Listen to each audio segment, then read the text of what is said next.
Bonjour à toutes et à tous et bienvenue sur cette nouvelle vidéo dans laquelle aujourd'hui on va parler de l'étoile de mer. L'étoile de mer est un animal marin qui reste encore assez méconnu, voire même mystérieux. Et pourtant c'est un animal marin auquel il faudrait apporter toute son attention, qui est important dans l'écosystème marin. Et puis on va voir également une particularité, mais celle-ci provenant pas de l'étoile de mer mais provenant de l'homme, c'est celle de ne pas sortir les étoiles de mer de l'eau. Donc je vais vous expliquer pourquoi. Juste avant, petite description en fait de l'étoile de mer. Donc je vous en montre une ici, qui bien sûr qui n'est plus vivante. Ça fait un petit moment qu'elle est séchée. Voilà.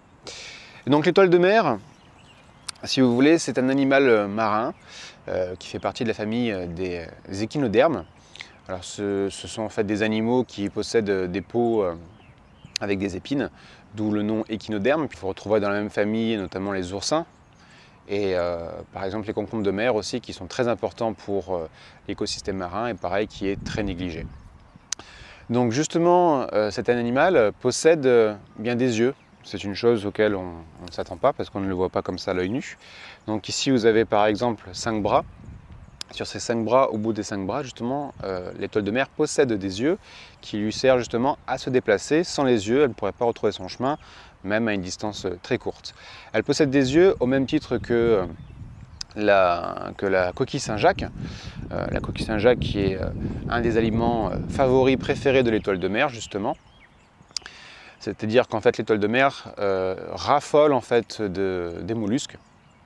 Et raffole aussi plus précisément ce qu'on appelle des bivalves, c'est-à-dire tout ce qui va être moule, huître, coquille Saint-Jacques et palourde. Donc au même titre que des yeux, l'étoile de mer possède également une bouche. Alors on dit une bouche de manière assez grossière, plus précisément c'est un orifice buccal. Et donc celle-ci est, et j'ai envie de dire un petit peu comme beaucoup d'animaux, j'ai envie de dire terrestres, et également marins, c'est-à-dire qu'elle cherche à se nourrir, elle se déplace, elle voit et elle possède également des organes.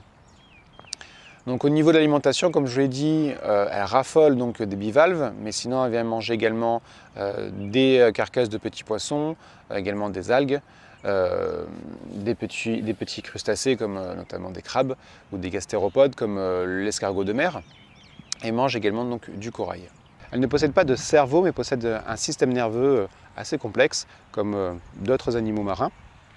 Et donc on peut vraiment la considérer comme un animal, puisque, alors au niveau de cette partie par exemple, il y a beaucoup de choses au niveau de l'anatomie, c'est-à-dire donc la bouche, notamment donc l'orifice buccal, par lequel vient sortir l'estomac, avec lequel elle vient se nourrir. Il y a également l'anus, la partie intestin, il y a beaucoup de choses en fait. Donc, comme vous l'aurez compris, encore une fois, l'étoile de mer est vraiment considérée comme un animal, ce n'est pas une plante ou un vulgaire champignon. Encore une fois, elle possède des yeux, une bouche et des organes. Et qui plus est, possède également des sens. Et oui, donc forcément la vue vis-à-vis donc des yeux, mais également un odorat. Et cet odorat va lui permettre justement de venir sentir ses proies pour pouvoir donc se nourrir. Donc une fois que vous avez considéré l'étoile de mer comme un animal, maintenant je vais vous expliquer rapidement en fait son importance donc, dans l'écosystème. L'importance de l'étoile de mer, c'est que celle-ci est une prédatrice. Donc comme tout prédateur, le rôle d'un prédateur est de venir réguler justement différentes espèces. Que ce soit comme un lion, au même titre que le requin, etc.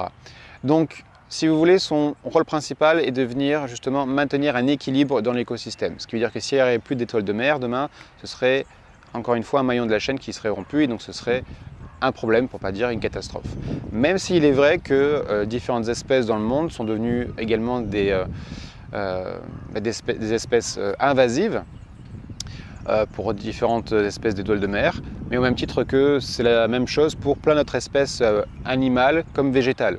Je pense notamment aux moules par exemple, comme les moules d'eau douce quagga, qui deviennent un problème, au même titre que les moules zèbres qu'on retrouve au Québec, qui sont également un problème, qui deviennent invasives, ou encore les moules bleues qui sont en train petit à petit d'essayer d'envahir en fait l'Antarctique.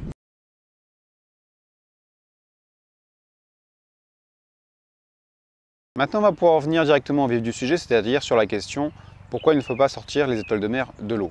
Eh bien, la réponse est très simple. Il faut comprendre que, encore une fois, c'est un être vivant et donc cet animal respire. Et donc, il respire par tout simplement ce qu'on appelle des branchies cutanées qui se trouvent sur tout le long, sur tout l'ensemble, en fait, j'ai envie de dire, donc, de l'animal, sur tout l'ensemble de la peau de l'animal. Et ce qui veut dire que ces branchies cutanées, qu'on appelle également des papules, eh bien, grâce à ces papules, elles respirent. Elle capte l'oxygène, ce qui veut dire qu'à partir du moment où vous la sortez de l'eau, eh bien, elle ne respire plus tout simplement. Et même si c'est que pendant quelques secondes, le problème c'est que le fait est de l'exposer à l'air libre va créer des dommages irréversibles. Et qui plus est, si vous possédez également de la crème solaire sur vos mains, c'est un produit extrêmement toxique pour elle. Alors vous allez me dire, pourtant on peut observer des étoiles de mer sur le bord des plages, notamment sur le sable, voire sur les rochers. Eh bien en fait c'est très simple, ce sont tout simplement des étoiles de mer qui sont échouées et les conséquences seront dramatiques puisqu'en fait l'air est toxique pour leur système respiratoire, ce qui fait que les conséquences c'est tout simplement qu'elles vont venir s'empoisonner suite au dioxyde de carbone, voire même monoxyde de carbone, et qui entraînera donc la mort de l'étoile de mer. Et voilà, donc vous aurez compris tout l'intérêt en fait de ne pas sortir l'étoile de mer de l'eau, encore moins pour prendre une photo Instagram, ça n'a aucun intérêt. Vous risquez de mettre en péril la vie de cet animal vivant, donc qui mérite le respect au même titre que n'importe quel être vivant, et qui plus est a un rôle important dans l'écosystème. C'est encore une fois une régulatrice et donc qui a son importance pour l'équilibre milieu et la biodiversité donc marine. Et de là en plus, si vous prenez certaines espèces que vous ne connaissez pas, certaines d'entre elles peuvent être dangereuses également pour vous, c'est-à-dire que vous pouvez vous blesser par le biais des épines, vous couper, mais également certaines d'entre elles possèdent du venin, possèdent du poison.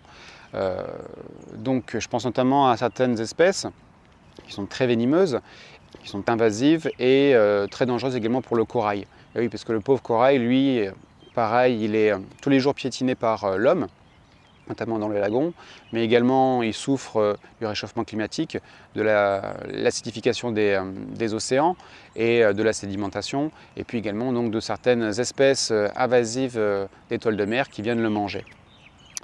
Donc voilà, j'espère que cette vidéo vous aura plu, qu'elle vous aura permis de comprendre le fonctionnement, de comprendre que, encore une fois, l'étoile de mer est un animal marin, qu'il faut le respecter, qu'il ne faut surtout pas donc le sortir de l'eau. Vous pouvez le prendre en photo bien sûr dans l'eau et je pense que c'est même encore mieux parce que vous pouvez le prendre encore une fois dans son milieu naturel, c'est beaucoup plus plaisant que venir le sortir de l'eau. Et puis voilà, si vous avez aimé cette vidéo, eh bien faites-le moi savoir à travers un commentaire ou un petit like, partagez, sensibilisez les gens autour de vous quand vous êtes en vacances. Faites attention encore une fois aux crèmes solaires, les crèmes solaires vis-à-vis comme on l'a dit, donc de l'étoile de mer, mais également du corail. La crème solaire est toxique pour tous les environnements marins. Donc il existe aujourd'hui des crèmes solaires exprès conçues donc, pour le respect de l'environnement marin. Et puis voilà. Sur ce, je vous souhaite à tous une très belle journée.